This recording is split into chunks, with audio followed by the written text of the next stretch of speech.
Hi, this is James Nelson, Principal and Head of Tri-State Investment Sales, and I'm here to bring you the December 2019 Nelson Report. And really thrilled to have with us today Zach Ahrens, who's co-founder and partner at Metaprop. Zach has been working at the intersection of real estate and venture capital for the past decade. Zach is the most active early-stage PropTech investor in the United States, having funded over 60 startups in the space as an individual, as well as 40 startups and counting through MetapropNYC venture capital funds, and is also a professor at Columbia. So, fantastic to have you here today, Zach. Thank you for joining us. Pleasure to be here. And also with us is our Chief Innovation Officer, joins us from JLL, where he spent 15 years there as the Managing Director of Research and Advisory. Here at Avison Young, he will be launching our global innovation practice, and his focus is to drive ideas, develop process, and launch products at the intersection of data, analytics, and technology.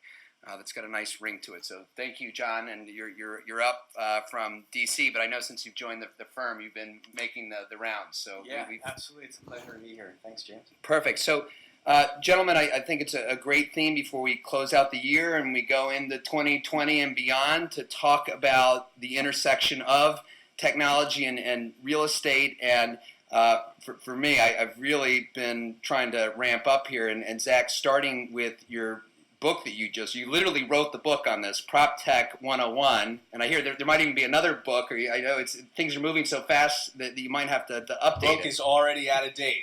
Okay, I'm already behind the curve here, but really fascinating stuff here, and I think maybe, Zach, just to set the stage, because I think there might even be confusion out there as far as what is prop tech as opposed to CRE tech, con tech?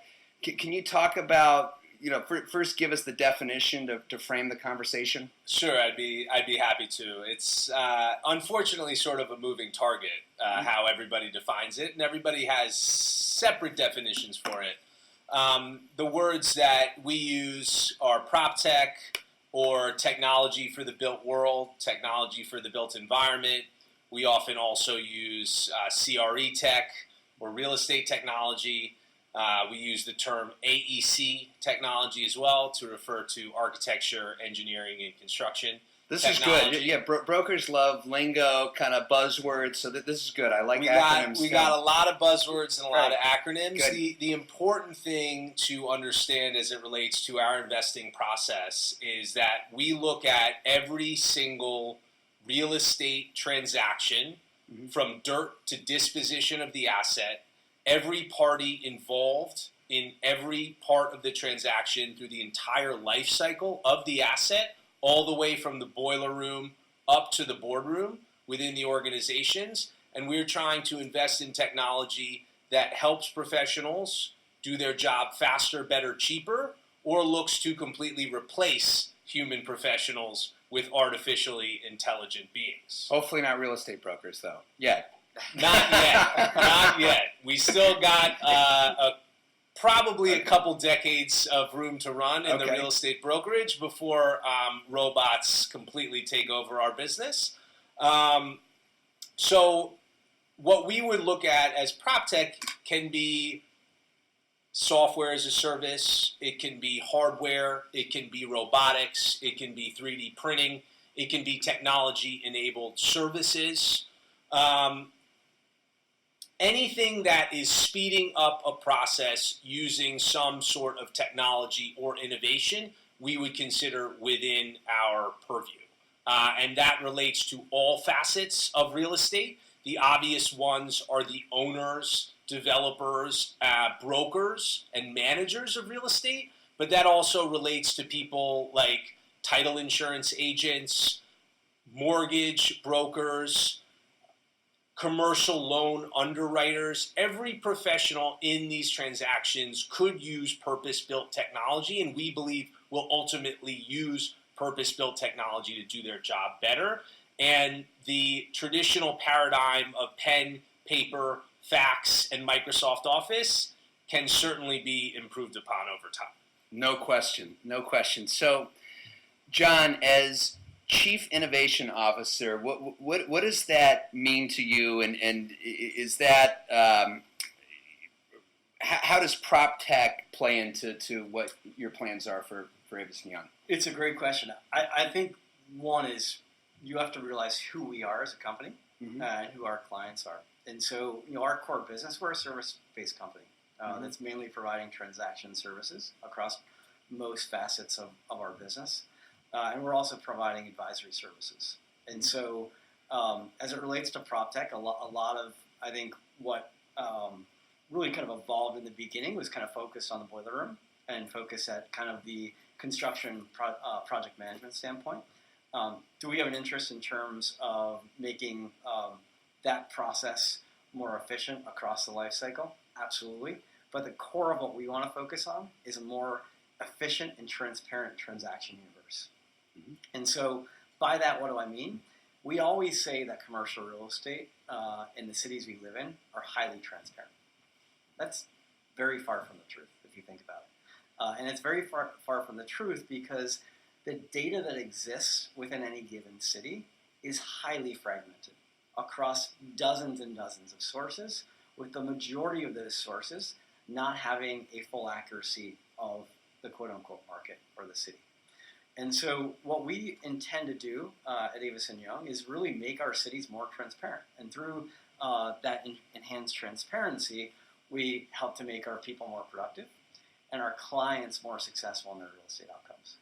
And so what does that mean in terms of not kind of all that jargon? It means everything that happens within the commercial real estate universe from a transactional and movement perspective as it relates to leasing, as it relates to sales, as it relates to debt, as it relates to our perception of assets or spaces or cities or streets or intersections, etc. We want to be able to capture in one centralized place. If you think of how the commercial real estate world operates today, each one of us around this table has access to a minimum of 15 pieces of information a day.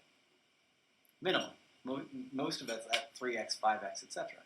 Today, all that information goes completely down the drain within most parts of the commercial real estate world.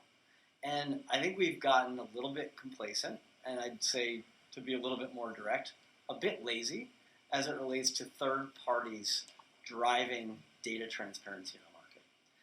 Entities like us who have direct interaction with either landlords, capital sources, and or tenants truly have a significant amount of the information at their fingertips, which we're not leveraging to the highest extent.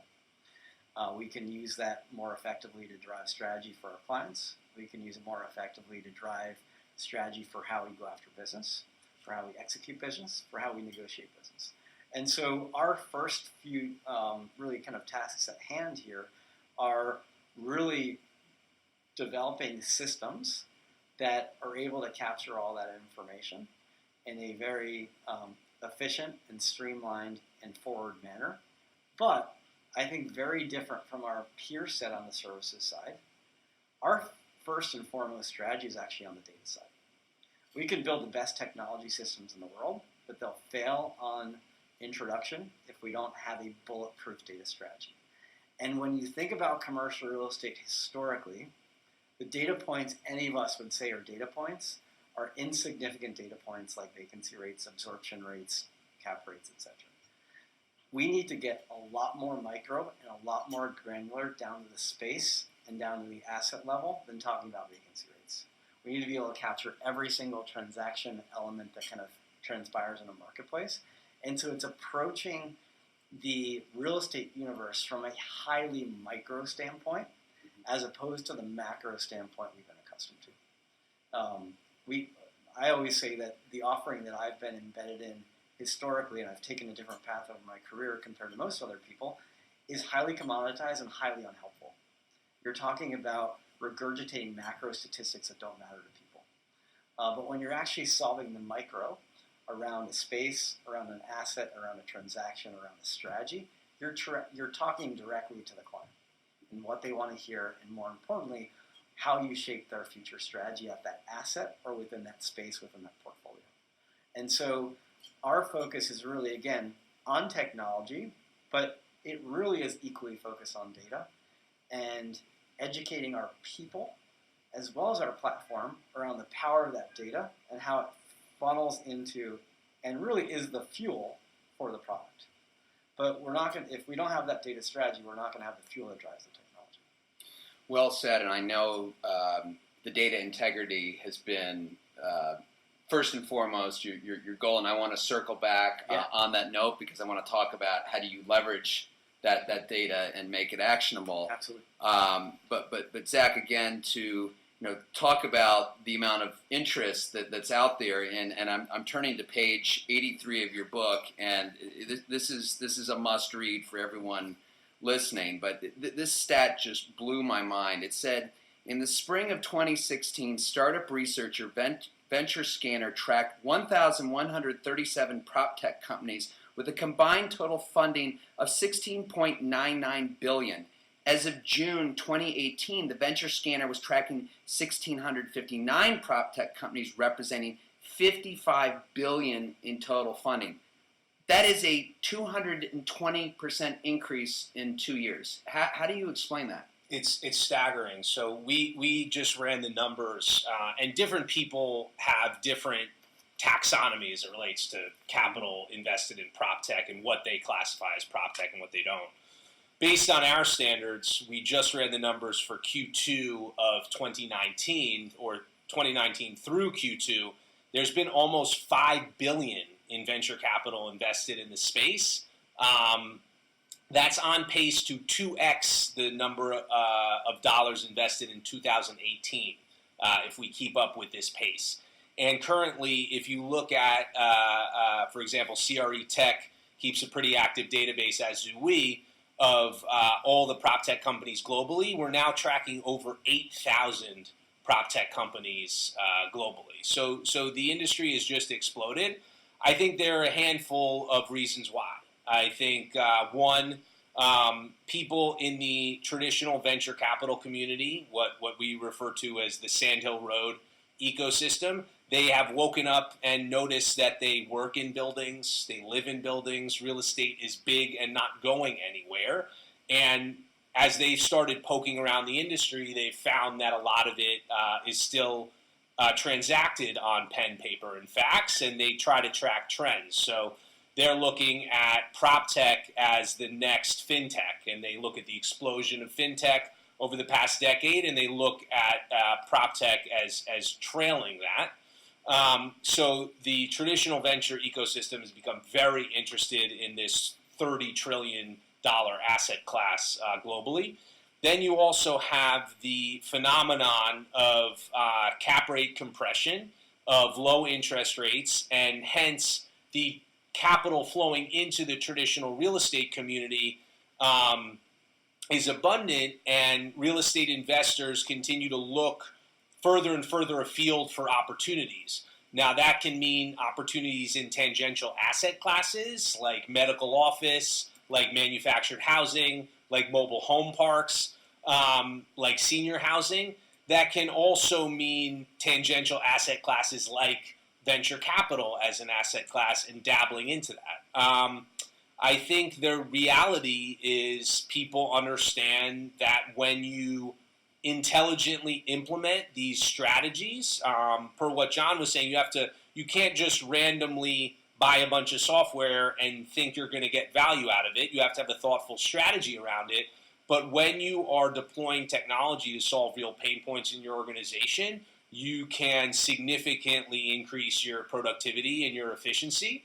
And for a real estate owner, that trickles down into multiple 100 basis point NOI expansion. And for a firm like Avison Young, it would be significant EBITDA expansion. So when companies are looking to deploy capital onto the balance sheets of PropTech firms, they're looking for their ROI, multiples on invested capital, traditional venture type returns, sure, but they're also looking to get things like preferential pricing to help shape the products of these companies and help them grow their NOI. Because for a large owner of institutional real estate, a 50 to 100 basis point movement upward in NOI is far more valuable than the couple $1 million they may make from a return on investment if that company exits via IPO or acquisition. Mm-hmm. No, it's a great point, and I remember one of the case studies that you referenced with the Rudin portfolio and using the technology to control expenses right to the bottom line. And they said, look, you got a portfolio of a couple million square feet. If you can save, and I'll have to find the stat, but a certain percentage and increase your NOI across the board, they're creating, what do they say, $5 million in value in any given year. I mean, it was the numbers were staggering when you look at it through that lens. Yeah, they're absolutely staggering, and there are obviously two ways to increase NOI. One is through revenue growth, and one is through expense reduction. And we've seen PropTech companies, when deployed correctly, certain ones are excellent for growing revenue, and certain ones are excellent for reducing expense. Right. Now, the challenge for us has always been communicating how exactly they're reducing expense or how exactly they're increasing revenue. Real estate professionals tend to not believe you when you say, oh, use this and you'll get higher rents. That doesn't really happen all that often. What does happen is increased tenant satisfaction if you're an owner, and that leads to increased tenant retention. And that has been very, very powerful when you look at technologies, say, on the tenant experience side. One of our portfolio companies, for example, HQO, it certainly costs money to deploy their solution, but the thought is that you're spending a little bit of money to make your tenants happy, and you're saving a lot of money when your giant occupier, instead of decamping for Hudson Yards, when their lease is up, they're staying put with you, and you're saving massive amounts of capital relative to a small investment you're making in deploying this mobile application for your tenants. Well said. So, John, with data really being you kind of first step for you to build the architecture, if you will. We know there's 1,600 PropTech companies out there, and I get contacted multiple times a week saying, hey, we got this, the latest and greatest, it's bright and shiny. How are you leveraging the tech companies that are out there to work with the data? How do you, first of all, how do you even get the right data? Sure. I mean, here in New York City, we are spoiled in the sense that Mayor Bloomberg, I mean, he was the first one, I believe, to create open source data, where he said, here's property information, here's owner information, everyone come in, plug in, see what you can do with it. So we are, pretty far ahead of the curve, because I know that doesn't always exist in other cities.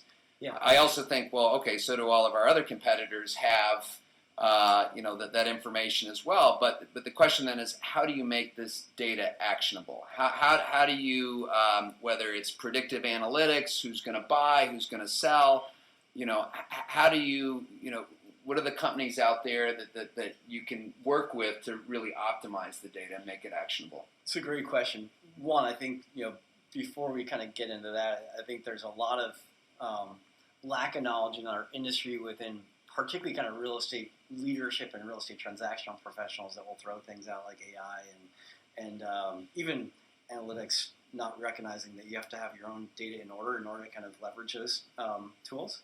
And so what I would say, our industry has been a perfect example of really driving the software as a service model, where all of our people and really all of our clients have been historically accustomed to subscribing to as many software as service type models as possible to be able to kind of aggregate as much information as possible. That's a highly inefficient experience because someone's going 3 or 5 or 10 or 15 different places and kind of getting different views of the world. The first thing that we kind of came in and were saying is we're going to have partners as it relates to the data side. We're not going to do all this on our own, but we're also going to own our own destiny as it relates to the data side.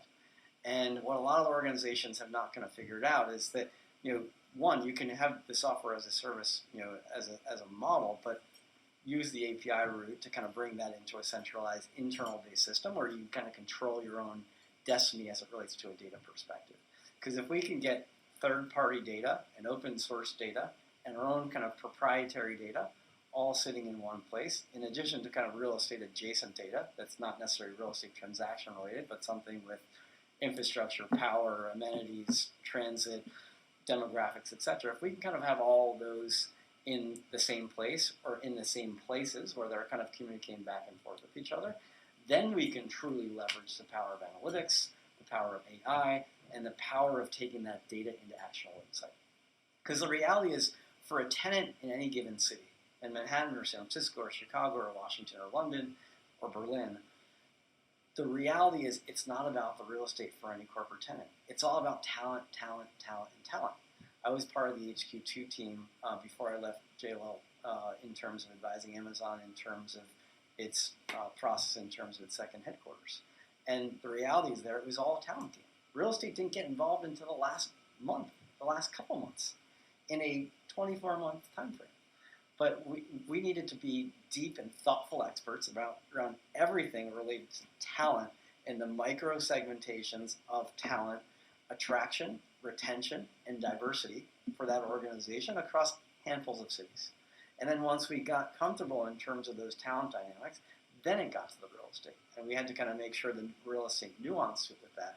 But and I got to ask, I mean, and I had not heard that you were involved with this, and it would have been amazing just to be a fly on the wall for that process. But how did you have, 150 cities that responded to the RFP? They're all going to say that they're the best city and you should open up there. But how did you actually pull the data from all the cities consistently to decide, is there the talent pool that you talked about? If that is, and I agree, I think job growth is the most important driver for the real estate market. So how did you actually determine what cities had the talent pool? Yeah, it's a great one. Amazon has now I can say their name because I'm not part of my prior company. They have, of course, an enormous organization that has tons of extraordinary talented data people. And so I don't want to say we own the entire process, but they would drive a lot of those internal mechanisms and protocol and process around kind of analyzing demographics. The reality is whenever it got to a city, they would need in-city experience to be able to translate what those demographics actually meant from a real-time perspective. Mm-hmm. Right? You can see that there's population growth here and there's millennial growth here, but what does that truly mean from a diversity of talent, from a vibrancy of talent, from whether that vibrancy is going to uphold, etc. But they want to know, again, macro nature demographics, micro nature segmentation of demographics, and then truly micro nature, how that depended block to block.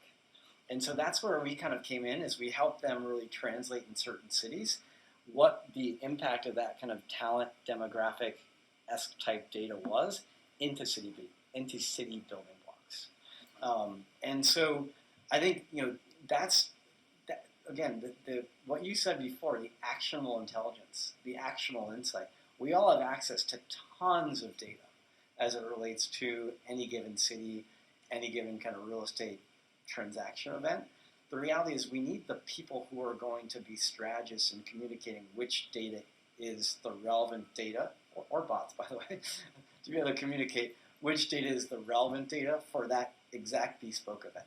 Because the reality is, based on all the data that we have access to and all the automated analytics engines and eventually kind of AI engines that we're going to be able to leverage, we want to be able to have a bespoke strategy and a bespoke actionable intelligence for any single entity we're working with. Mm-hmm. Whether they're a buyer, seller, refinancer of real estate, whether they're a corporate tenant, whether they're whatever they might be, we need to have actionable data, analytics, and strategy based on real estate and the adjacencies that impact real estate. So, Zach, I would love to get your response to that. You've invested in, your fund has invested in over 60 startups. Are any of your portfolio companies into data analytics? I mean, any thoughts on predictive analytics, AI? How much of this is really happening right now? Yeah, is it AI or BS? So Probably the latter. We have a very exciting, per John's point, part of the issue with real estate data is it's never been forward looking before. It's only dealt with the past, and the past is in the past, and it's challenging to take data and predict what's going to happen in the future based on what's happened in the past. We have a very exciting company started by some very brilliant Stanford computer science graduates. It's called Locate AI. It is a technology-enabled tenant rep brokerage business. So they only do tenant rep, and they only do it for sort of up-and-coming retailers who are looking to grow their footprints, but grow their footprints intelligently. Because as we've all known, opening a retail location in the wrong place can be catastrophic for a company. And one block may be the right place, per John's point about micro. One street may be the right place for your shop. One street may be the wrong place for the shop, and it could be very close to each other within, let's say, a half-a-mile radius. So what does Locate AI do? They take the traditional real estate transaction data, which everyone in the tenant rep business has been using for years. There's nothing new there. But they triangulate it with the POS data that comes from the existing retailers' locations and the psychographic data that's coming from things like cell phone records, which are phenomenally, a little bit eerily probing in what they can do, and the company, everything's GDPR compliant as it relates to the data, and that's really important. But when you have the cell phone data, the social media data, the traditional demographic data, the POS data from the retailer, and the real estate transaction data, and then you write a proper algorithm, you can predict the exact type of customer, where they're going to be, literally where in the city they're going to be at what time, and their likelihood to potentially transact at your retail location. So Locate AI prides itself on being the best engine in the world for predicting the revenue of a particular retailer in a particular location on the micro level. So for a sneaker company, they may want to open on Broadway for X, Y, and Z reason, whereas a fast casual restaurant may want to open on 6th Avenue for A, B, or C reason. So they are very quickly signing up clients because they've been able to show that their algorithm actually works. And this new wave of using the non-traditional real estate data, the psychographic data, is becoming more and more commonplace in the industry. I think that growth will continue unabated. And it's going to migrate. It's initially being tested out in the retail sector. I think that will ultimately migrate to all types of real estate assets. And when we talk to landlords, could not agree more. By the way, if you think about kind of your business, James, right? You think about when tenants and/or potential buyers tour a space or an asset, we capture no perception data whatsoever in a structured data set for any of those activities. Mm-hmm. I know the credit card companies have been onto this for a while because you can go to MasterCard and they will sell you their data and say, okay, shoppers are here between 4 to 6 p.m. This is the average check size. And then I've seen other programs where, and I know there are clearly privacy issues, but they can, they have a scanner and they can actually see, does it look like a mother with a stroller, kids, what are the, so you can actually get the profiles of who's walking by these stores. So it's very borderline powerful. Scary, but it's powerful. It's very powerful. You can essentially, you don't know who these people are, but you know roughly where they live, you know roughly where they work, you know how much money they make, and you know quite a bit about them.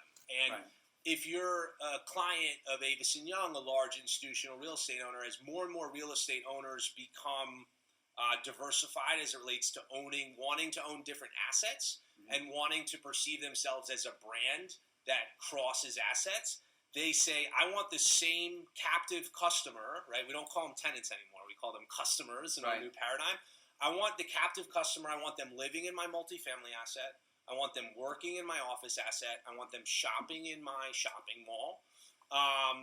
and I want to own that relationship, as the same way that a brand like Colgate wants to own that relationship, or Procter and Gamble's suite of brands wants to own that relationship with the customer. Real estate companies increasingly are viewing themselves as delivering space as a service and amenities. The four walls are sort of almost superfluous. It's all about the experience that they're delivering for their customers, and they want that experience to be inculcated into the customer across their entire daily life. Right. Zach, it's funny. You just kind of made a reference to kind of like the Colgates or the P&Gs of the world, right? And you think about how data and analytics and technology centric they've been for cycles, and the fact that we're just starting to kind of get into this cycle. The numbers you kind of pointed out in terms of the ventures, while they're extraordinary, we're still at the very beginning, right? Because we're still living in a very unsophisticated, very human-centric world. Whereas, like, I know when most people hear what you were saying about kind of the bots, they laugh. It's a true reality, right? I was in Canada yesterday and with a startup that's focused on project management, and we were kind of talking around the table, and we had a project management person next to us, and we said, well, how can we roll this out across our different cities? I said, actually, the most effective way for us to roll this out is where we don't have any project management, and we're actually solving the automation and the delivery of a service rather than a person to our end client. Right. And the person kind of looked at me like I was nuts.